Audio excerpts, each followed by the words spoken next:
आज हम विचार का है जो होल्डिंग कंपनी के बारे में बात देखें हम। तो हम पहला क्वेश्चन देखें होल्डिंग से है। तो हम सोचे होल्डिंग, एमालगमेशन, पीवी रेशियो, वेरिएशन जो आप कर रहे हैं, ये सब क्वेश्चन देखे हैं। और इनकम टैक्स में भी देखे हैं क्वेश्चन, प्रैक्टिकल जो बात कर रहे हैं। तो प्रैक्टिकल देख करके हम उसमें डिसाइड कर रहे थे कि किस किस चैप्टर से ये क्वेश्चन पूछा जाता है। सिलेबस के अनुसार कहीं से भी देख रहे हैं क्वेश्चन, लेकिन हाई सर्टेनिटी देखे हैं कई चीज़ में। जैसे क्वेश्चन है इसमें भी मतलब गेस किया जा सकता है ये क्वेश्चन की प्रोबेबिलिटी है। सेक्शन 1 में भी, जैसे सेक्शन 1 में देखें ऑडिटिंग का क्वेश्चन 2 रहता है। अकाउंट्स में देखें एमालगमेशन, एब्जॉर्प्शन और रिकंस्ट्रक्शन जो है उससे प्रैक्टिकल और नहीं तो थ्योरी बराबर देखें। हाँ, एब्जॉर्प्शन पूछा है, वो जर्नल पूछा है, उसका जर्नल पूछा है। आज जो बताएंगे holding company and subsidiary company. Holding को कहते हैं सूत्रधारी कंपनी और सब्सिडरी कंपनी को कहते हैं सहायक कंपनी। होल्डिंग कंपनी को दूसरा नाम भी है पेरेंट्स कंपनी भी कहते हैं। Holding company is also known as the parents company. According to section 246 of the Indian Companies Act, holding company is also known as the parents company. According to section 246 bracket में 46 of the Indian Companies Act, हाँ, Indian Companies Act 2013, according to section 2 bracket में 46 of the Indian companies act 2013, holding company in relation to one और more other companies means a company of which such company are subsidiary company. कहने का अभिप्राय है act में यही कहा गया है होल्डिंग कंपनी वह है जिसका कि एक सहायक कंपनी हो। Holding company is that which has a subsidiary company. जब सब्सिडरी कंपनी होगा तब ये होल्डिंग कंपनी होगी, इसकी यही परिभाषा दी गई है। हिंदी में सूत्रधारी कंपनी वह कंपनी है जिसका कोई सहायक कंपनी हो। सूत्रधारी कंपनी वह कंपनी है जिसका कोई सहायक कंपनी हो। The concept of holding company and subsidiary company is inter related. ये एक दूसरे से क्या रहते हैं, आंतरिक संबंध रहता है, इंटर रिलेटेड होता है। फिर आपके सेक्शन 287 में, अकॉर्डिंग टू सेक्शन 287 ब्रैकेट में 87, अकॉर्डिंग टू सेक्शन 2 ब्रैकेट में 87 of the company act 2013, subsidiary is relation to any other company means a company in which the holding company. Just वैसा ही दिया है। सब्सिडी कंपनी वह company है जिसका कि कोई सूत्रधारी कंपनी है, यानी होल्डिंग कंपनी है। यानी होल्डिंग कंपनी वह है जिसका सब्सिडरी कंपनी है और सब्सिडरी कंपनी वह है जिसका कोई होल्डिंग कंपनी है। अब ये सवाल उठता है जो होल्डिंग कंपनी आखिर है क्या? A company who hold the majority of share in another company. Majority of share means more than 50% equity shares in subsidiary company. यानी सूत्रधारी कंपनी वह कंपनी है जो किसी दूसरी कंपनी के 50% से अधिक, यानी कम से कम 51%, अधिक से अधिक 100% उसके इक्विटी शेयर को वह एक्वायर्ड कर लेता है, परचेज कर लेता है। तो वह परचेज करने वाली कंपनी हो गई होल्डिंग कंपनी और बिकने वाली कंपनी हो गई सहायक कंपनी यानी सब्सिडरी कंपनी। तो कम से कम 51%। 51% क्यों? क्योंकि मेजॉरिटी ऑफ शेयर कंपनी का जो मैनेजमेंट है वो बोर्ड ऑफ डायरेक्टर के द्वारा होता है और कंपनी के बोर्ड ऑफ डायरेक्टर का चुनाव शेयर होल्डर करते हैं और शेयर होल्डर को वोटिंग राइट है और वो बहुमत के आधार पर निश्चित करते हैं जिसका बोर्ड ऑफ डायरेक्टर पर यानी मैनेजमेंट पर किसका पकड़ रहेगा। अब जो कंपनी किसी दूसरे कंपनी का 51% से अधिक शेयर खरीद लिया तो डेमोक्रेटिक सिस्टम के अनुसार उसका 51% से अधिक मौत इसका हो जाएगा, शेयर होल्डर इसका हो गया, वोटिंग होगी तो इसका अधिक होगा और उस कंपनी का सारा प्रबंधन इसके हाथ में आ गया तो ये होल्डिंग कंपनी कहलाती है। अब होल्डिंग कंपनी और जो है वो 3 तरह का होता है। Holding company with one subsidiary company, एक होल्डिंग कंपनी है जिसका कि एक ही सब्सिडरी कंपनी है, जैसे X company limited holding company है और Y company limited subsidiary company है क्योंकि वाई कंपनी लिमिटेड का 51% से अधिक शेयर एक्स कंपनी ने खरीद लिया तो एक ही कंपनी है तो इसको कहेंगे holding company with one subsidiary company. दूसरा होता है होल्डिंग कंपनी, क्या हाँ बताएं, जो holding company with one subsidiary company, एक होल्डिंग कंपनी हो और उसका एक ही सहायक कंपनी हो, ओनली वन सहायक कंपनी हो। कंडीशन यही है, जो holding company with one subsidiary company मतलब एक होल्डिंग कंपनी है और उसका एक ही सहायक कंपनी है। ये कंडीशन बताएं जी के 3 तरह से हो सकता है, जिसका एक ही सब्सिडरी कंपनी हो है क्या, जो फॉर्म्स ऑफ होल्डिंग कंपनी के अंतर्गत कंडीशन ये है, अगर एक्स एक होल्डिंग कंपनी है, एक्स कंपनी लिमिटेड हम मान लिए होल्डिंग कंपनी है और वाई कंपनी लिमिटेड है जिसका majority of share x limited ने खरीद लिया तो वाई कंपनी लिमिटेड सहायक कंपनी हो गया एक्स कंपनी लिमिटेड का और x company limited holding company हो गया वाई कंपनी लिमिटेड का। यहां एक ही है। अब दूसरा है holding company with more than one subsidiary company, holding company with more than one subsidiary company यानी एक से अधिक सहायक कंपनी हो। इसका एग्जाम्पल देते हैं, अगर x company limited holding company है और इन्होंने वाई कंपनी और जेड कंपनी दोनों का 50% से अधिक शेयर खरीद लिया तो यहाँ एक्स कंपनी होल्डिंग कंपनी हुआ और इसका सब्सिडरी कंपनी वाई भी हुआ और जेड भी हुआ, तो इसलिए कहें holding company with more than one subsidiary company. तीसरा तो इसका फॉर्म है उसको कहते हैं chain holding company. Chain holding company के अंतर्गत अगर एक्स कंपनी होल्डिंग कंपनी है, एक्स कंपनी को हम होल्डिंग कंपनी मान लिए, अब वाई कंपनी सब्सिडरी कंपनी है किसका, एक्स का, यानी एक्स ने majority of share Y company limited में खरीद लिया और एक जेड कंपनी लिमिटेड है जिसका majority of share Y company ने खरीद लिया। एक्स ने वाई का मेजॉरिटी ऑफ शेयर खरीद लिया, इक्विटी शेयर, शेयर मतलब यहाँ equity share, ordinary share, not preference share, because preference share has no right to vote in the meeting of the company.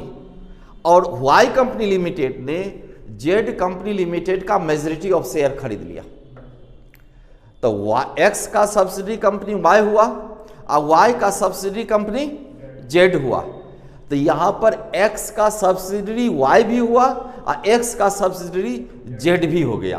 तो इस तरह का अगर फॉर्म है तो इसको कहते हैं चेन होल्डिंग कंपनी, इसको कहते हैं चेन होल्डिंग कंपनी। इसके बाद बताते हैं features of holding company. Holding company की क्या विशेषता है? पहला है holding company holds more than 50% और whole of the equity shares of subsidiary company, 50% से अधिक या 100% तक, 50% से अधिक 100% तक जिस कंपनी का खरीद लिया वो सब्सिडरी कंपनी हुआ और जो खरीदा वो होल्डिंग कंपनी हुआ, अधिक खरीद लिया। Equity share holder is the owner of the company, जो कंपनी का मालिक है उसको खरीद रहा है तब मालिकाना हक होगा। अब डिवेंचर को खरीदे, बॉन्ड को खरीदे तो यहाँ उसको ये राइट नहीं मिलती है। दूसरा है holding company has control over the operations and management of subsidiary company. Holding company सहायक कंपनी के प्रबंधन और क्रियाकलाप सभी में हस्तक्षेप करती है, कंट्रोल करती है, उसको नियंत्रण करती है। होल्डिंग कंपनी सहायक कंपनी के प्रबंध, संचालन और नियमन को नियंत्रण करती है। तीसरा है holding company can also purchase preference share and debenture in subsidiary company. Holding company equity share के अलावे वो चाहे तो सब्सिडरी कंपनी के प्रीफरेंसी शेयर और डिवेंचर को भी परचेज कर सकती है। चौथा, holding company can give financial assistant to subsidiary company. वह चाहे तो जब मेजॉरिटी ऑफ शेयर खरीद लिया तो अपने ढंग से कंपनी का संचालन करेगा, फाइनेंस की जरूरत होगी तो फाइनेंस देगा, स्किल मैनेजमेंट की जरूरत होगी तो मैनेजमेंट देगा, यानी एवरीथिंग सब्सिडरी कंपनी को होल्डिंग कंपनी प्रोवाइड कर सकता है जिससे कि उसका भी डेवलपमेंट हो सके। अब है क्या इसका ऑब्जेक्ट क्या है, क्या उद्देश्य है, होल्डिंग कंपनी क्यों फॉर्म किया जाता है, होल्डिंग कंपनी फॉर्म करने का क्या उद्देश्य है, किस कारण से, किन परिस्थितियों में होल्डिंग कंपनी का निर्माण होता है। सबसे पहली बात है आंतरिक प्रतियोगिता की समाप्ति के लिए। अगर एक समान प्रकार के बिजनेस कर रहे हैं कंपनी और आपस में इंटरनल कहा जाता है जो थ्रो कट कंपटीशन है, गला काट प्रतियोगिता है, तो इस प्रतियोगिता के कारण विज्ञापन के व्यय भी बहुत बड़े हो जाते हैं, प्रबंध का खर्च भी बढ़ जाता है, स्टाफिंग खर्चा भी बढ़ जाता है, विभिन्न तरह के खर्चा अगर बढ़ जाते हैं। अगर ये होल्डिंग कंपनी सब्सिडरी कंपनी को अपने अंदर ले लेती है तो ये सब खर्चे पर नियंत्रण नहीं बल्कि बहुत कम हो जाता है। एक ही विज्ञापन से, एक ही स्टाफ से, एक ही ऑफिस से बहुत सारी चीज़ों को नियंत्रित किया जा सकता है। दूसरा है प्रबंध एवं नीतियों का विकेंद्रीकरण। कोई प्रबंध, management and policy, decentralization of management and policy. अगर होल्डिंग कंपनी की जो पॉलिसी है या मैनेजमेंट का सिस्टम है वो प्रोवाइड करती है सब्सिडरी कंपनी का, और सब्सिडरी कंपनी ये डिसेंट्रलाइज, मान लीजिए एक होल्डिंग कंपनी है, इसके कई सब्सिडरी कंपनी हैं, तो यही प्रबंध, यही मैनेजरियल पॉलिसी और अदर पॉलिसी उस कंपनी में भी गया तो क्या हुआ, इसका डिसेंट्रलाइजेशन हो गया, एक जगह से कई जगह फैल गया, एक कंपनी से ये 2, 4, 5 कंपनी में इस तरह की बात हो गई, इसलिए इसको कहते हैं इसका विकेंद्रीकरण, डिसेंट्रलाइजेशन। तीसरा एकीकरण और संविलियन के दोषों की समाप्ति। एक आप पढ़ें एमालगेमेशन एब्जॉर्प्शन, वहाँ एमालगेमेशन एब्जॉर्प्शन को हम एडॉप्ट नहीं किए, सीधे होल्ड कर लिए कंपनी के मेजॉरिटी ऑफ शेयर को, होल्डिंग कंपनी बन गए। तो हमारे एमालगेमेशन और एब्जॉर्प्शन के जो डीमेरिट्स हैं उससे छुटकारा मिल गया। एमालगेमेशन और एब्जॉर्प्शन के कारण जो दोष हैं वह दोष यहाँ देखने को नहीं मिलेगा, यानी बगैर एमालगेमेशन एब्जॉर्प्शन किए हुए हमने होल्डिंग कंपनी के द्वारा वही काम को कर दिया और इस दोष से भी हमें मुक्ति मिल गई। जैसे एक कंपनी एक एक्स कंपनी वाई कंपनी को पूरे एब्जॉर्ब कर लेती है अपने अंदर और अपने ढंग से चलाती है, यहाँ एब्जॉर्ब नहीं की, उसको होल्ड कर ली, उसकी मेजॉरिटी ऑफ शेयर यानी प्रबंध संचालन को अपने हाथ में ले ली और बाकी शेयर को छोड़ दिया जिसको माइनॉरिटी कहते हैं। माइनॉरिटी इंटरेस्ट कहते हैं। जो मेजॉरिटी हुआ एक माइनॉरिटी हुआ।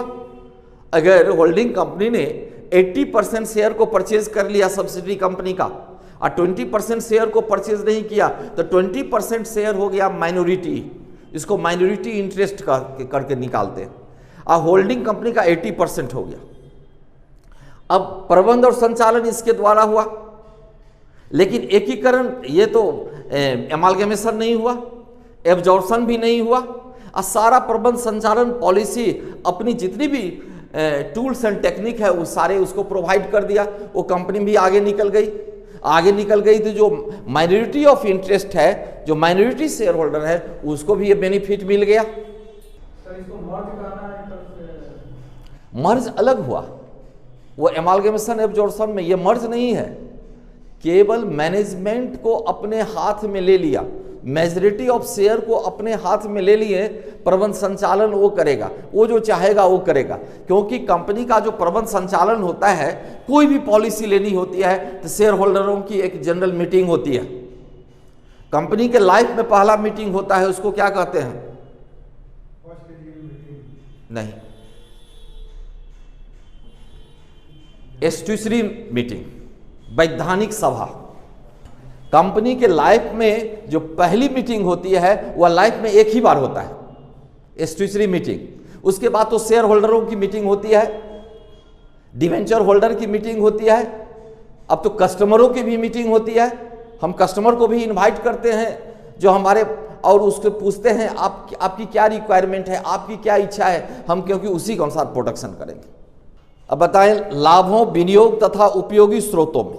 अब कहने का है क्या, जो कंपनी का जो प्रॉफिट हुआ, तो प्रॉफिट को यदि हम इन्वेस्टमेंट करते हैं, कहता है ना लाभ का पुनर्विनियोग, री इन्वेस्टमेंट ऑफ प्रॉफिट। कंपनी अपने लाभ कमाए का लाभ का 100% जो कंपनी प्रॉफिट अर्न करती है उसका 100% डिविडेंड के रूप में नहीं बांटा जाता है। ये डिसीजन होता है शेयर होल्डरों की मीटिंग में कि कितना परसेंटेज शेयर होल्डर को डिविडेंड दिया जाए। अब बाकी प्रॉफिट को रोक के रखा जाता है, वह मेरा वर्किंग कैपिटल को बढ़ा देता है। बगैर ये अगर चाहे तो कंपनी लाभ को हम जनरल रिजर्व में भी ट्रांसफर कर देते हैं, और कंपनी बोनस शेयर भी दे देती है बगैर पैसा लिए हुए। 2 के बदले में 1 बोनस शेयर दे दिया शेयर होल्डर को। वो किससे देती है? प्रॉफिट से देती है। तो लाभों का विभाजन प्रॉफिट से ही होता है और रेवेन्यू इनकम से ही होता है। नेवर कैपिटल प्रॉफिट से dividend will be distributed among the share holders. Capital profit से नहीं दे सकती है कंपनी, केवल रेवेन्यू प्रॉफिट से ही देगी। तो यहाँ पर रेवेन्यू में जो पूंजी, जो प्रॉफिट हमने डिविडेंड के रूप में शेयर होल्डर को दे दिया, अब बाकी प्रॉफिट को कंपनी अपने प्रॉफिट एंड लॉस अकाउंट के क्रेडिट बैलेंस में या विभिन्न तरह के रिजर्व में रख लिया। कंपनी के जैसे general reserve fund, capital reserve, इस तरह के कई तरह के फंड होते हैं। तो फंड का कंपनी क्या करती है, अगर कंपनी के पास है तो यह कंपनी के मैनेजमेंट में यानी वर्किंग कैपिटल का काम करता है। वर्किंग कैपिटल जानते हैं, वर्किंग कैपिटल बराबर होता है current assets minus current liabilities. तो वर्किंग कैपिटल की कमी नहीं हो, वर्किंग कैपिटल की कमी होती है तो कंपनी नया शेयर भी इशू करने लगता है, पुराने मशीन और फर्नीचर को भी बेचने लगते हैं, लैंड को बेचने लगते हैं। क्योंकि अगर वर्किंग कैपिटल ऑप्टिमम साइज में नहीं रखा जाए तो कंपनी के दिन प्रतिदिन के कार्य का संचालन नहीं हो सकता है सही ढंग से। हम स्टाफ का सैलरी समय पर नहीं दे सकते हैं, क्रेडिटर्स को ड्यू डेट पर पेमेंट नहीं करेंगे, चेक बाउंस कर जाएगा, जो बिल है वो डिजॉनर हो जाएगा। इसलिए वर्किंग कैपिटल के मैनेजमेंट में भी अगर हम इसका सही रूप से विनियोग करें तो इन्वेस्टमेंट, तो वहाँ से रिटर्न आएगी। जहाँ हमारा इन्वेस्टमेंट 100% सिक्योर हो, कंपनी दूसरे कंपनी में भी अपना विनियोग करती है, वो अपनी पॉलिसी होता है जो हम किस तरह से इसका विनियोग करें। अब इसके एडवांटेज भी हैं, लाभ भी हैं। लाभ पहला है जो कंपनियों के बीच में जो कंपटीशन होता है अपने सामग्री को या सेवा को बेचने के लिए, उस पर हम आसानी से नियंत्रण कर लेते हैं। इससे क्या होता है, मेरा कॉस्ट ऑफ सेल्स घट जाता है। यहाँ कॉस्ट ऑफ सेल्स भी घट जाता है। अगर हम सेलिंग डिस्ट्रीब्यूशन खर्च मेरा ज़्यादा बढ़ गया तो वह मेरा सेलिंग कॉस्ट ऑफ सेल्स बढ़ा देगा। तो इस पर हम कंट्रोल कर लेते हैं तो हमारा कॉस्ट ऑफ सेल्स घटेगा। अगर हमारी सेलिंग प्राइस वही रही तो हमारा प्रॉफिट बढ़ जाएगा। या हम सेलिंग प्राइस अपने पॉलिसी से ज़्यादा नहीं लेंगे तो हमारा सेलिंग प्राइस ही घट जाएगा। या तो दो चीज़ घटेगी। दूसरा है एकाधिकार, मोनोपोली का भी प्रॉफिट मिलता है। क्यों मोनोपोली का प्रॉफिट मिला?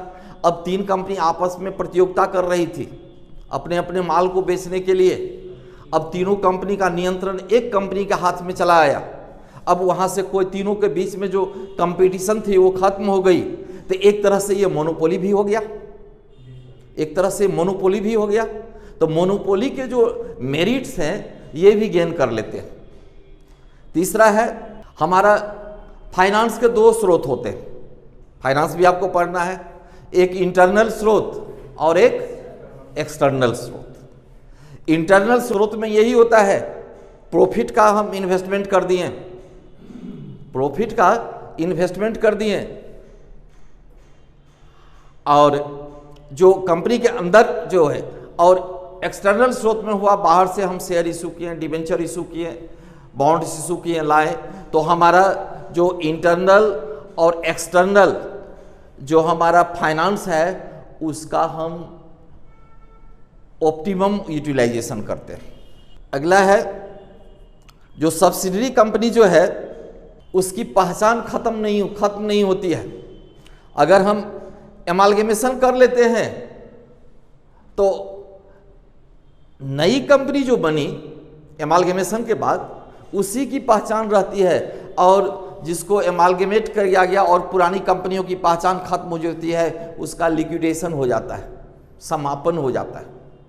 लेकिन जब होल्डिंग कंपनी के मैनेजमेंट के अंतर्गत होता है तो इसकी जो पुरानी कंपनी है उसकी भी पहचान बनी रहती है, यानी कंपनी समाप्त नहीं होता है। केवल कंपनी के प्रबंध और संचालन अच्छे ढंग से होने लगते हैं।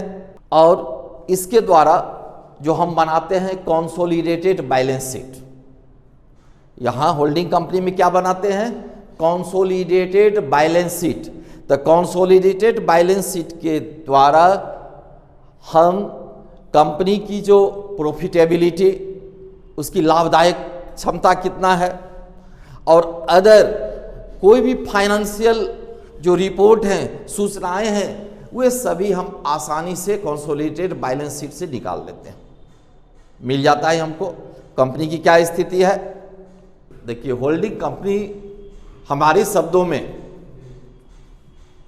सूत्रधारी कंपनी वह कंपनी है जो किसी दूसरे कंपनी के 50% से अधिक 100% शेयर को खरीद लेती है, वह होल्डिंग कंपनी हो गई। और जिसको खरीद लिया वो सहायक कंपनी हो। यही छोटा सा इसका परिभाषा है, ये कंप्लीट परिभाषा है। हमारे एक्ट, कंपनी एक्ट में कहा गया है जो होल्डिंग कंपनी वह है जिसका एक सहायक कंपनी है, असहायक कंपनी वह है जिसका होल्डिंग कंपनी है। लेकिन इसका जो मीनिंग दिया गया है विस्तार से, लॉ में इतना ही लिखा है, लॉफुल जो डेफिनेशन है इतना ही है जो हम पढ़ के अभी बताएं। और कहेंगे जो होल्डिंग कंपनी जो दूसरे कंपनी के मेजॉरिटी ऑफ शेयर को खरीद लिया, ये कंपलसरी है।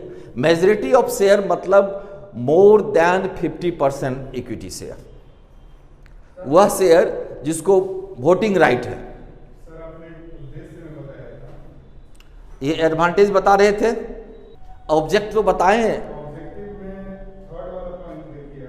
हाँ, क्या ये इसका उद्देश्य है? इसका ये तो इसका बेनिफिट है, हाँ, उससे वो छुटकारा पाता है। हाँ, छुटकारा पाता है। ठीक है, तो ये एडवांटेज अगर हो गया ना? ये इसका एडवांटेज हुआ और उद्देश्य भी हुआ, क्योंकि हमको एमालगेमेशन एब्जॉर्प्शन नहीं करना पड़ा, एमालगेमेशन एब्जॉर्प्शन नहीं करना पड़ा।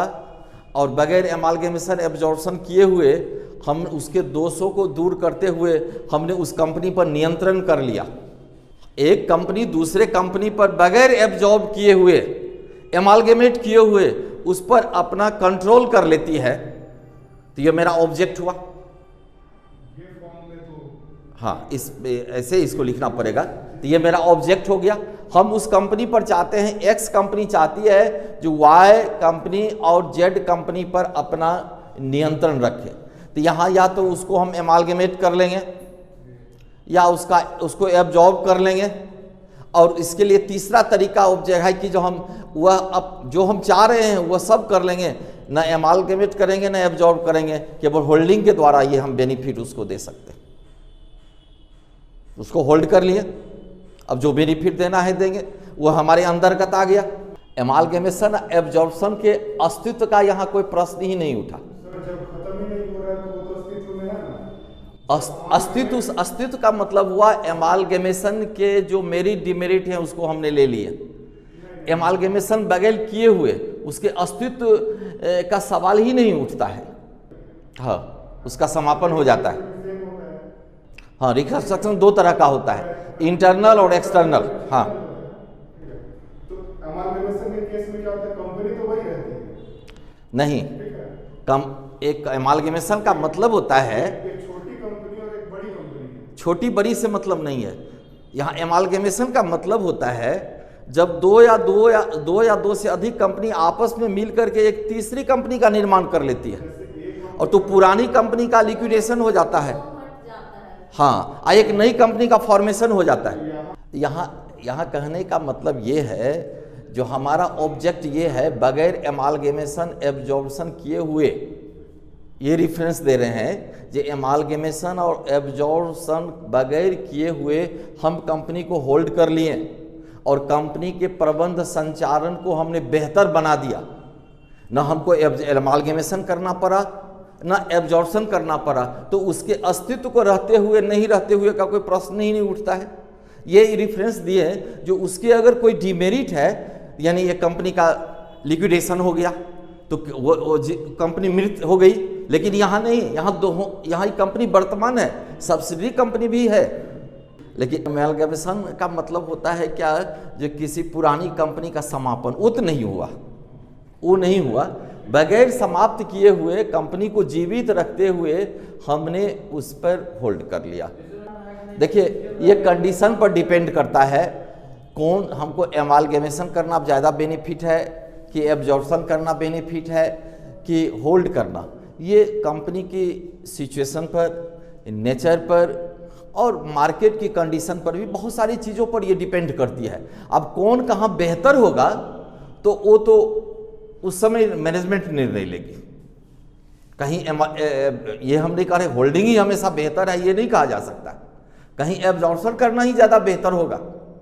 यही माने जो सब्सिडरी कंपनी की, सहायक कंपनी की अपनी पहचान बरकरार रहती है उसकी पहचान, लेकिन एमालगेमेशन में जो पुरानी कंपनी का अस्तित्व ही खत्म हो जाता है। अगर होल्डिंग कंपनी चाहे जो उसके मेजॉरिटी ऑफ शेयर अगर खरीदे हैं तो उसको ओपन बाजार में बेच दें, ओपन बाजार में अगर उसको बेच देते हैं तो उस पर से उसका जो कंट्रोल है वह खत्म हो जाएगा, वो पुनः उसको वापस कर देगा। ऐसा भी हो सकता है। अगर चाहे तो कंपनी को होल्ड करना छोड़ करके मेजॉरिटी ऑफ शेयर जो खरीदा है उसको फिर वो वापस कर दे, बेच दे, और उसको उस कंपनी को फिर जैसे था वैसे कर सकती है। ऐसा करने से कंपनी के जो रिसोर्सेस हैं, यानी सोर्सेस है फाइनेंस के, और प्रबंध के जो क्षमता है, मैनेजरियल स्किल जो है, इसमें भी इंक्रीज होता है। अब इसके कुछ डिसएडवांटेज भी दिए हुए हैं, उसको भी हम बता देते हैं। डिसएडवांटेज में दिया है, कहा गया है कि ये होल्डिंग कंपनी फाइनली मोनोपोली की तरह चला जाता है, यानी एकाधिकार की ओर ले जाता है। दूसरा, जो सब्सिडरी कंपनी है उसका डेवलपमेंट रोक देता है, ये भी आलोचकों ने ऐसा कहा है। तीसरा, ये सहायक जो कंपनी है, सब्सिडरी कंपनी, उसको दबा करके रखता है, क्योंकि कहा गया है माइनॉरिटी हमेशा दबाया जाता है। अब कहीं भी कोई डिसीजन लेना होगा तो अगर मेंबर एक मत नहीं होते हैं तो वोटिंग कराया जाता है। अब वोटिंग में तो उसका बहुमत है तो वो अपनी बात को मनवा लेंगे और ये इनकी बात को नहीं माना जाएगा, इसलिए कहा जाता है ये जो सब्सिडी कंपनी को दबा करके रखा जाता है।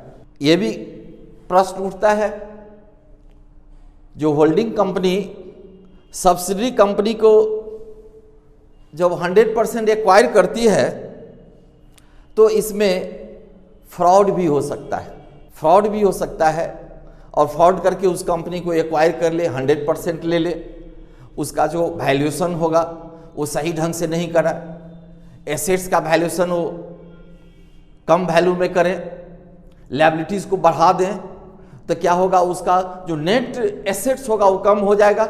अगर हम किसी का परचेज कंसिडरेशन निकालते हैं तो परचेज कंसिडरेशन निकालने का सबसे 3 तरीका है, लेकिन बेस्ट तरीका है नेट एसेट्स मेथड।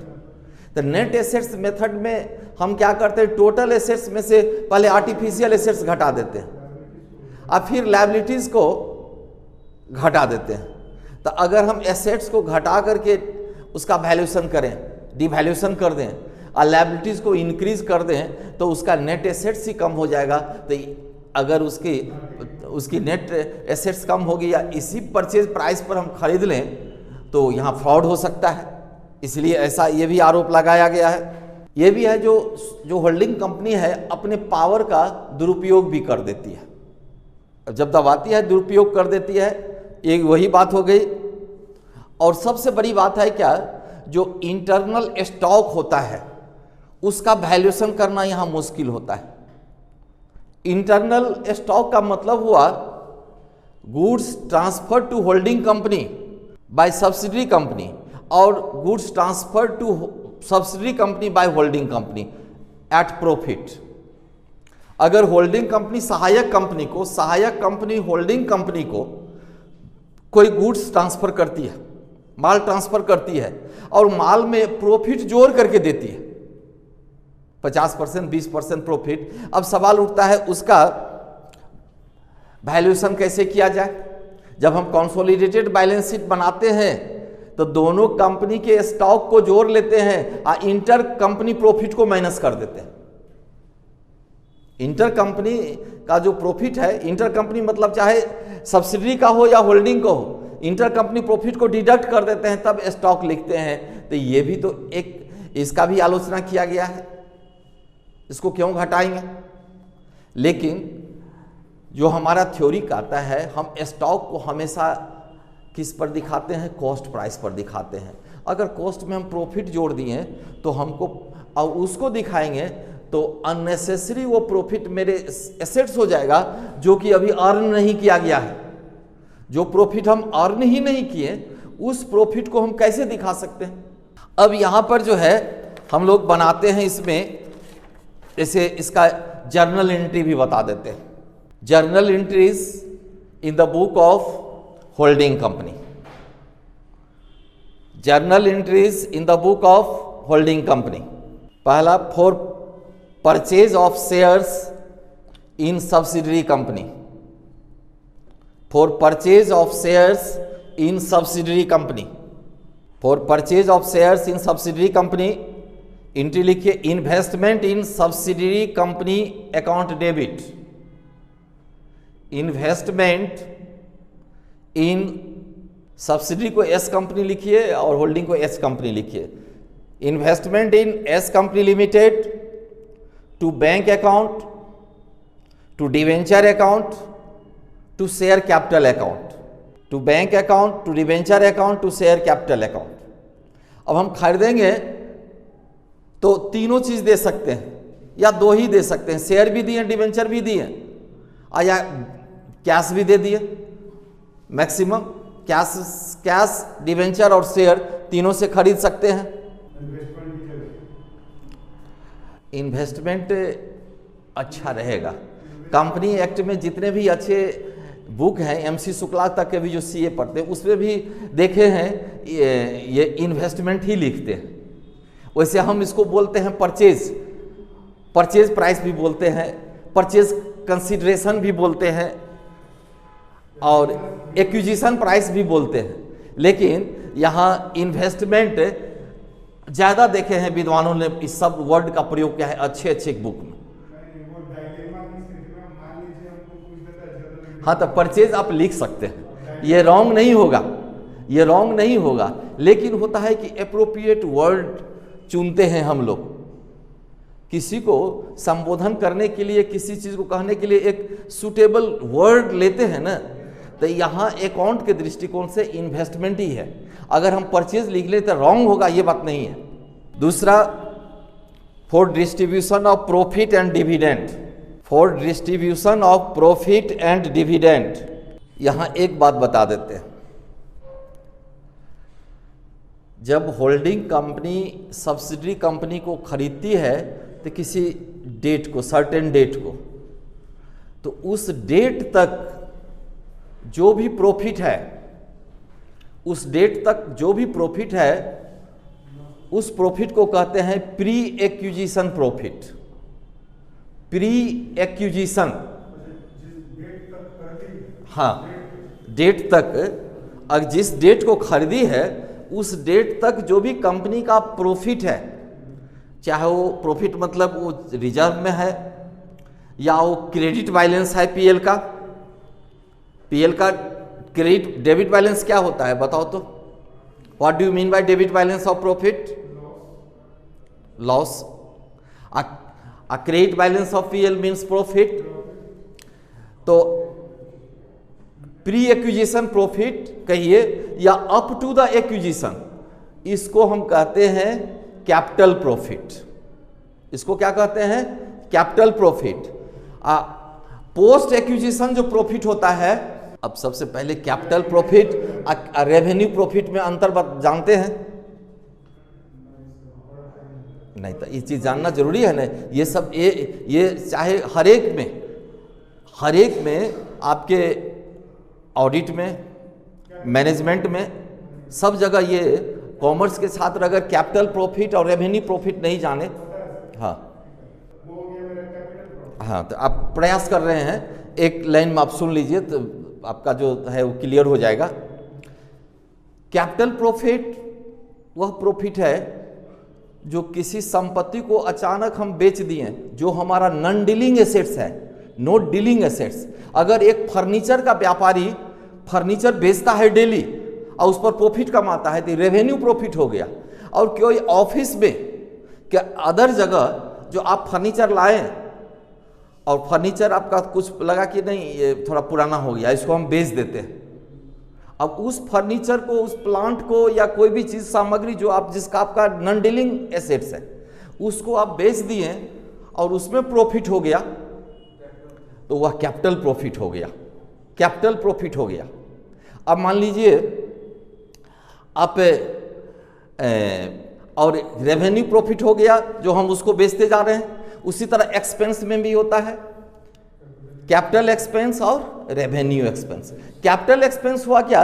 जैसे आप कोई ऑफिस के लिए 4 व्हीलर खरीदें तो आप क्या होगा? कैपिटल एक्सपेंडिचर हो गया। लेकिन उसके छोटे छोटे रिपेयरिंग पर खर्चा किए, आप रिपेयरिंग पर खर्चा किए तो आपका रेवेन्यू एक्सपेंस हो गया। अगर आप पुरानी गाड़ी खरीदें और पुरानी गाड़ी के रिपेयरिंग में 50,000 खर्चा कर दिए तो रिपेयरिंग वर्ड ही है यह, तो ये मेरा कैपिटल एक्सपेंडिचर हो गया। अब कहिएगा, अब हम सीधे बोल देंगे रिपेयरिंग मेरा रेवेन्यू एक्सपेंडिचर है तो इससे काम नहीं चलता है।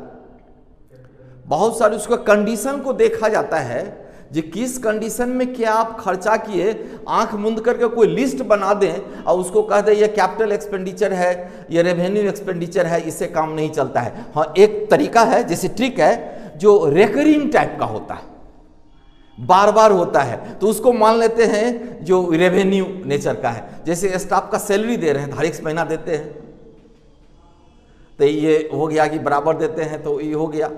अगर आप क्या कहते हैं जो किसी को सैलरी एक ही बार में दे देते हैं तो वो नहीं होगा। जैसे आता है कि मेंबरशिप लिए तो अब हर एक महीना दिए तो वो हो गया रेवेन्यू। अगर आप लाइफ मेंबरशिप में खर्चा कर दिए तो वो कैपिटल एक्सपेंडिचर हो गया। अब उसमें भी है किसी खास पर्पस के लिए, इसमें अब वो revenue income, capital income, revenue expenditure, capital expenditure, ये चीज़ आपको ऑडिट में पढ़े होंगे, इकोनॉमिक्स में भी पढ़े होंगे, मैनेजमेंट में भी पढ़ेंगे, अकाउंट्स में भी पढ़ना है। हाँ, आपको पढ़ते पढ़ते लगेगा क्या जो सब एक ही है। आप जब ज़्यादा अध्ययन कीजिएगा तो लगेगा कि सब एक ही है, अलग अलग कुछ नहीं है। हाँ, फॉर्म केवल चेंज होता है और अंदर से लगता है इंटर रिलेटेड है सब एक दूसरे से। तो हम बताएं जो प्री एक्विजिशन जो प्रॉफिट है वह मेरा कैपिटल प्रॉफिट होता है। क्यों होता है कैपिटल प्रॉफिट? अब इसका रीजन देते हैं। जैसे होल्डिंग कंपनी आज सब्सिडरी कंपनी को खरीदा और उसको बैठे बैठे प्रॉफिट मिल गया, वो तो बिजनेस को ऑपरेट करने में तो कोई हिस्सा ही लिया ही नहीं। आज खरीदा तो इसलिए आज ही उसको प्रॉफिट मिल गया बगैर बिजनेस ऑपरेट में भाग लिए हुए, तो इसलिए वो क्या हो गया, कैपिटल प्रॉफिट हो गया। अब फिर 6 महीना के बाद जो प्रॉफिट हुआ आफ्टर एक्विजिशन, एक्वायर कर लिए तब उसके प्रबंध और संचालन में तो हिस्सा लेने लगा वो। उसके बाद जो कंपनी जितनी प्रॉफिट अर्न की वह रेवेन्यू प्रॉफिट में आएगी। तो यहां पर ये इसलिए बताएं, जब हम कंसोलिडेटेड बैलेंस शीट बनाएंगे तो कंसोलिडेटेड बैलेंस शीट बनाने में कई कैलकुलेशन है। पहला कैलकुलेशन सिखाते हैं, कैलकुलेशन ऑफ कैपिटल रिजर्व और गुडविल, कॉस्ट ऑफ कंट्रोल भी इसको कहते हैं, कैलकुलेशन ऑफ कैपिटल रिजर्व और गुडविल। तो कैपिटल रिजर्व और गुडविल निकालने के लिए जो अप टू द एक्विजिशन जो भी प्रॉफिट है या शेयर है सबको मिलाकर के प्रोप्राइटरी फंड हो गया, और इसको कंपेयर करते हैं कॉस्ट ऑफ एक्विजिशन से। Cost of acquisition means purchase price, purchase consideration. अब होल्डिंग कंपनी सब्सिडरी कंपनी के जितने शेयर को जितने प्राइस में खरीदा और उससे कंपेयर करते हैं इस सब्सिडरी कंपनी के जितने शेयर खरीदें, उस शेयर जितने खरीदें उसका, अब उसमें भी रेशियो निकालना पड़ता है। हम कितने शेयर, अगर उसके कंपनी के 40,000 शेयर है, होल्डिंग कंपनी ने 30,000 शेयर खरीद लिया और कितना नहीं खरीदा, 10,000, तो ये रेशियो निकालेंगे 30,000 और 10,000, 3:1 का रेशियो हो गया, 3/4 1/4। तो 3/4 जो है ये कौन ले लिया, होल्डिंग कंपनी, और 1/4 कहाँ चला गया, माइनॉरिटी इंटरेस्ट के लिए जो उन्होंने नहीं खरीदा। तो यहाँ पर जिस कॉस्ट पर खरीदा उस कॉस्ट से कंपेयर करेंगे share capital plus proprietary fund. Proprietary fund में क्या आएगा, at the date of acquisition जितना भी इसके क्रेडिट बैलेंस ऑफ पीएल है, रिजर्व फंड है, जनरल रिजर्व है, सबको वह 3/4 लेकर के दोनों को जोड़ के कंपेयर करेंगे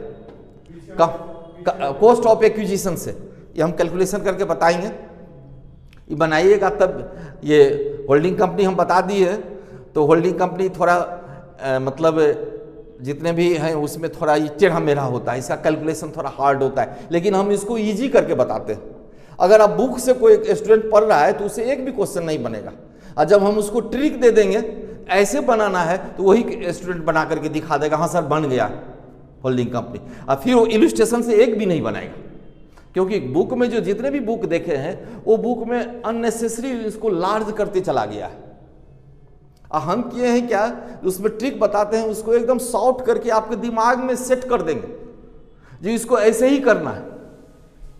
अब जैसे एक एग्जांपल देते हैं, पढ़े होंगे ना बिल ऑफ एक्सचेंज, इंटरमीडिएट में 11 में पढ़े होंगे बिल ऑफ एक्सचेंज। तो बिल ऑफ एक्सचेंज जो होता है, बिल्स रिसीवेबल और बिल्स पेएबल दो होती है। जो बिल को ड्रॉ करता है वो रिसीवर हो गया, और जो बिल को एक्सेप्ट करता है वो क्या हो गया, पेएबल हो गया। अब इंटर कंपनी में सब्सिडरी कंपनी ने होल्डिंग कंपनी पर बिल लिखा और होल्डिंग कंपनी एक्सेप्ट किया, या होल्डिंग कंपनी ने सब्सिडरी पर बिल लिखा और एक्सेप्ट किया। अब वहाँ स्टूडेंट करता है कि एग्जामिनेशन में कौन लिखा, कौन है रिसीवर है और कौन ड्रॉवर है, उसमें उसको कंफ्यूज कर जाता है, कौन ड्रॉ किया है कौन एक्सेप्ट किया है। तो कभी उसमें से कहता है जो उसमें से घटाइए, हम कहते हैं कि नहीं, दोनों को जोड़ दो बिल, एक लाइन लिख दो less inter company bill transaction. अब जो डेट जितना बिल्स रिसीवेबल होगा उतना ही बिल्स पेएबल होगा, तो वही रकम एक के बार घटा दो, एकदम सही एक्यूरेट आ जाएगा फिगर। अब उसमें कभी कंफ्यूज कर गए हैं और वहां अगर कैलकुलेशन देख लिया एग्जाम, कहेगा वो इसका अभी उल्टा कर दिए, आप उल्टा कर देता है, और वहां उल्टा का कोई सवाल ही नहीं रखे, सीधे लेस कर दिए, इंटर कंपनी बिल ट्रांजैक्शन हम घटा दिए तो हमारा एक्यूरेट आ गया। इंटर कंपनी बिल ट्रांजैक्शन मतलब एक दूसरे का जो लिखा है उसमें जितना इसको घटाना है उतना करना है, लेकिन उसमें ख्याल रखते हैं कि जो बिल बैंक से डिस्काउंट करा लिया गया है, bill has been discounted at bank, this amount is not deducted, उसको डिडक्ट नहीं करते, उसको डिडक्ट नहीं करते। अच्छा, अब जर्नल लिखा रहे थे, लिखिए for distribution of profit and dividend, ये लिखा रहे थे ना। इसमें ए में लिखिए डिविडेंड और profit of pre acquisition, A B करके दो लिखाएंगे, डिविडेंड और profit of pre acquisition. Entry लिखिए bank account debit, bank account debit to investment in share account, to investment in share account, या और में लिख सकते हैं share in subsidiary company account और share in subsidiary company account. इसमें B लिखिए डिविडेंड और profit post acquisition, acquisition ACQUISITION, acquisition acquire किया, पोस्ट एक्विजिशन। एंट्री लिखो bank account debit to dividend account, to dividend account. हाँ, दूसरा ये दो एंट्री करना पड़ा, इसमें एक और कर दो, dividend account debit to statement of PL account, dividend फिर इसको ट्रांसफर कर देंगे PL में, तो लिखेंगे dividend account debit to statement of PL account. अगर उस कंपनी से जो भी आया प्रॉफिट आया तो उसको डिविडेंड ही ना मानेंगे, क्योंकि आफ्टर एक्विजिशन आ रहा है।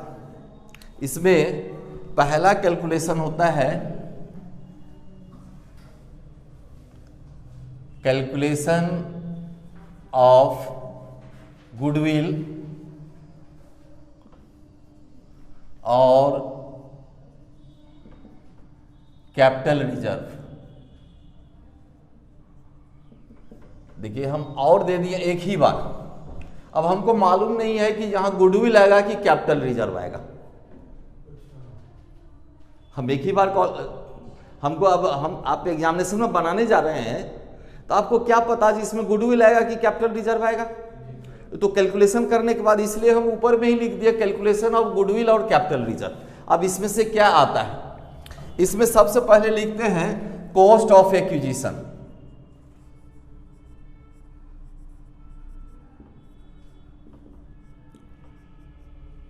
कॉस्ट ऑफ एक्विजिशन कोई अमाउंट ले लेते हैं, ज्यादा समझ में आएगा, लिख लिए 6 लाख। अब यहां पर होल्डिंग कंपनी सब्सिडरी कंपनी के शेयर को हम इमेज कर लिए 6 लाख में खरीदा। अब उसका शेयर मान लीजिए हम बताएं जो 40,000 शेयर था, होल्डिंग कंपनी एक्वायर किया 30,000 शेयर, तो कितना शेयर एक्वायर नहीं किया 10,000, तो ये हो गया 3:1, 3/4 और 1/4, या 75%, या इसको हम लिख सकते हैं 75% और 25%, हम अपने अनुसार जिसमें हो बट्टा में ले लिए। अब इसका कंपेयर करेंगे शेयर कैपिटल, लेस लिख देते हैं यहां पर, लेस शेयर कैपिटल। अगर शेयर कैपिटल मान लीजिए ये 40,000 शेयर था 10 रुपीज का, तो कितना हो गया 4 लाख हुआ ना। तो यहां पर इसको कंपेयर करेंगे, शेयर कैपिटल ये मेरा हो गया 4 लाख, नहीं 4 लाख का निकालेंगे ना, यहां पर यहीं लिख देते हैं समझाने के लिए 4 लाख शेयर कैपिटल है, 4 लाख इंटू 3/4 तो कितना हो गया 3 लाख। जिस समय खरीदा इसके पास जनरल रिजर्व था, रिजर्व इस समय रिजर्व इसके पास 2 लाख था। ये सब इमेज कर लिए 3/4 तो ये कितना हो गया 1.5 लाख।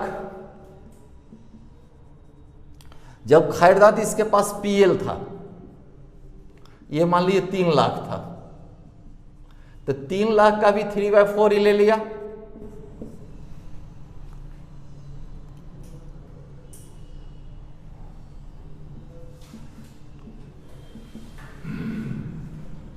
चार से काटेंगे, हाँ होल्डिंग कंपनी का है। ये एक कैलकुलेशन मेन कैलकुलेशन है, हम बता रहे हैं इसमें ऐसे होता है, इसलिए आंकड़ा भी दे दिया। अब मान लीजिए जो होल्डिंग कंपनी जो एक्वायर की सब्सिडी कंपनी का 30,000 share at the cost of 6 lakh, तो कॉस्ट ऑफ एक्विजिशन हो गया 6 लाख। तो कितना खरीदा, तो 30,000 शेयर खरीदा, 40,000 शेयर 10 रुपया वाला था, कितना 4 लाख। ये हो गया share capital. Share capital, share capital था 40,000 shares of ₹10 each, that's means 4 lakh. इसका ये 30,000 खरीदा, 10,000 नहीं खरीदा, तो रेशियो हो गया 3:1। तो ये रेशियो में एट द डेट ऑफ, यानी at the date of acquisition, इसको pre acquisition, the profit of the subsidy company 3 lakh, खरीदा तो प्रॉफिट था 3 लाख, एंड रिजर्व 2 लाख, तो सबका हिस्सा लेगा। अब ये तीनों, इसको हम लोग कहते हैं प्रोप्राइटरी फंड। प्रोप्राइटरी फंड कहते हैं इसके अकाउंट्स के मैनेजमेंट की भाषा में, अकाउंट्स में प्रोप्राइटरी फंड इसको कहा जाता है। अब ये तीनों जोड़ करके कितना हो गया 3 4 6 लाख 6,75,000। अब देखिए, अब दोनों में कंपेयर करेंगे। If the proprietary fund is more than cost of acquisition, तो ये हो जाएगा हमारा कैपिटल रिजर्व।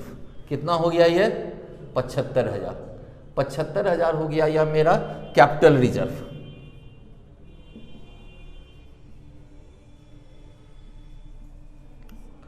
और इसके जस्ट रिवर्स, यदि मेरा cost of acquisition, cost of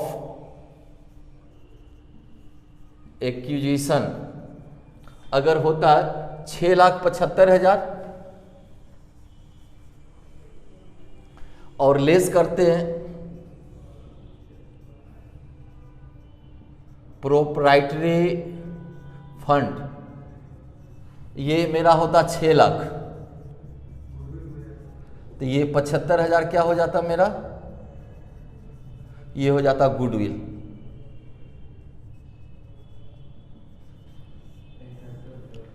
ये निकाल लिए गुडविल। तो पहला कैलकुलेशन कंसोलिडेटेड बैलेंस शीट बनाने के लिए कैलकुलेशन करते हैं हम लोग कैपिटल रिजर्व और गुडविल। दूसरा करते हैं माइनॉरिटी इंटरेस्ट। माइनॉरिटी इंटरेस्ट के लिए, अच्छा ये लिख लीजिए। तब देखिए ये सब जनरली इसको हम प्रोप्राइटरी फंड कहते हैं। अकाउंटिंग रेशियो पढ़े हैं ना, अकाउंटिंग रेशियो आपके बीकॉम थर्ड पार्ट में भी है और 12 में भी है।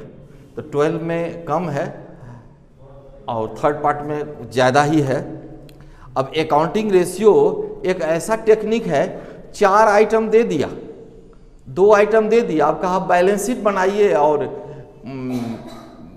पीएल अकाउंट बनाइए। अब एक दूसरे का रिलेशन खाली दे रहा है, अब वो एक से दूसरा अब सब निकालते जाइए। ये एक्चुअली एमबीए जो लोग करते हैं ना, उसमें इस टाइप का क्वेश्चन ज़्यादा पूछता है। ये मैनेजमेंट का है। इसको अकाउंटिंग रेशियो लिखा है 12 में और थर्ड पार्ट में लिखा है रेशियो एनालिसिस। Ratio analysis. अब देखिए यहाँ उसके वहाँ प्रोप्राइटरी फंड में क्या क्या लेते हैं ये सब दिया हुआ है उसमें। तो इसको ये बुक में नहीं लिखा है प्रॉपर्टी फंड, हम अपनी तरफ से लिख दिए जी प्रॉपर्टी फंड हुआ, दोनों को कंपेयर करेंगे। होल्डिंग कंपनी में कहीं उल्टा ये प्रॉपर्टी फंड का वो जिक्र नहीं किया, लेकिन समझने के लिए हम बताते हैं इसको हम प्रोप्राइटरी फंड कहते हैं जिसको, क्योंकि एक बार आप 12 में पढ़े हैं, पार्ट 3 में अगर पढ़े हैं तो ये शब्द आप जानते हैं, तो आप ज़्यादा उसको एब्जॉर्ब कीजिएगा जल्दी। माइनॉरिटी यहाँ जो बनाए कैलकुलेशन ऑफ गुडविल और कैपिटल रिजर्व बना निकालने के लिए हम क्या करेंगे, तो अप टू द एक्विजिशन ही लेंगे, only up to the acquisition लेंगे। लेकिन जब हम बनाएंगे माइनॉरिटी इंटरेस्ट कैलकुलेशन करेंगे तो उसमें up to the acquisition, post या प्री एक्विजिशन दोनों ले लेंगे, यानी ओवरऑल जो करंट पोजीशन है उसी को ले लेंगे। अब बुक में क्या किया है यहाँ पर, अब जैसे माइनॉरिटी इंटरेस्ट निकालेंगे तो एक बार लिए जैसे रिजर्व लिए, एक बार लेंगे प्री एक्विजिशन, फिर लेंगे पोस्ट एक्विजिशन। प्रॉफिट लेंगे तो एक बार लेंगे प्री एक्विजिशन, फिर लेंगे पोस्ट एक्विजिशन। लेकिन हम कहते हैं प्री और पोस्ट के चक्कर छोड़िए, जो बैलेंस शीट में अप टू डेट दिया हुआ है वो एक के बार ले लीजिए, आपका वो रिजल्ट आ जाएगा। 2 बार लेने की क्या जरूरत है, हम एक बार ही ले लेंगे तो ये सारा रिजल्ट उसमें आ जाएगा। अगर कोई स्टूडेंट जितना स्टेप सही बनाया, अकाउंट्स में ये रूल है, इंस्ट्रक्शन रहता है आपको उस स्टेप का नंबर देना है, पर इसलिए वर्किंग दिखाना पड़ता है। हाँ, आप वर्किंग दिखाइए, कोई भी क्वेश्चन में स्टेप बाय नंबर मिलता है, चाहे वो आपके इनकम टैक्स का ही क्वेश्चन हो, कॉस्ट का हो, मैनेजमेंट का हो या एडवांस अकाउंटेंसी का। अगर नहीं मैच किया, अगर मान लीजिए यहाँ 10 को कैलकुलेशन में 2 कैलकुलेशन आप गलत कर दिए, इसका मतलब ये नहीं हुआ उसको आपको 0 मिलेगा। आपका उसमें अब 4 नंबर काटे कि 5 नंबर काटे कि 7 नंबर काटे, वो एग्जामिनर पर डिपेंड करता है, वो एग्जामिनर कैसा पॉजिटिव है वो देखा जाता है। अब मान लीजिए माइनर मिस्टेक हो गई तो 2 नंबर काटेंगे, 1 नंबर काटेंगे, ये होता है।